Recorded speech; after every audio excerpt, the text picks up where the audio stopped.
Breaking news. Local investigators have been brought to the scene of a gaslighting that has occurred over several years in the Rockford poetry scene. We have local poet Dylan Garcia live at the scene now. Thank you. By the time the investigators showed up, the scene had already been disturbed. Heavy foot traffic cleared out most of the evidence, leaving only a chipped ceramic coffee mug and a calculator under a pile of papers with numbers scribbled on them. Investigators stood in front of the tie-dye drapery searching for clues about why things had transpired the way they had. I had performed at this location for years before the business shut down.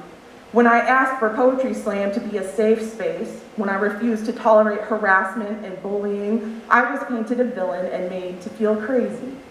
People at this event used to live by the line, "Free speech is not only when it is like," which only translated to my scars blooming repeated punchlines by people who took advantage of eyes that looked the other way.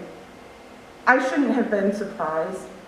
I performed poems there when I had no roof over my head, made the stage my home, and left everything there. But some houses are built on rotten foundations, and applause can quickly start sounding like smoke alarms begging for us to get out.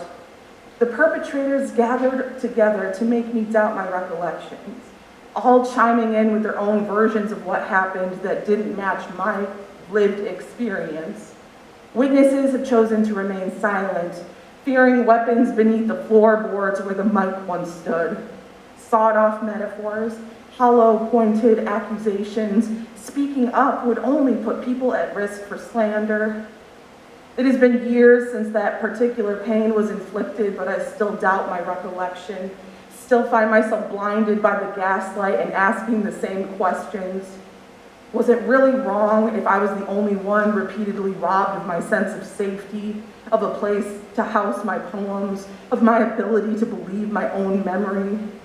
The venue at the center of this controversy has been defunct since 2013, but the harm planted there infected the city, an intentional poisoning that squashed any hope for growth. Investigations are still underway. The community has tried to move on, but the shadows remain.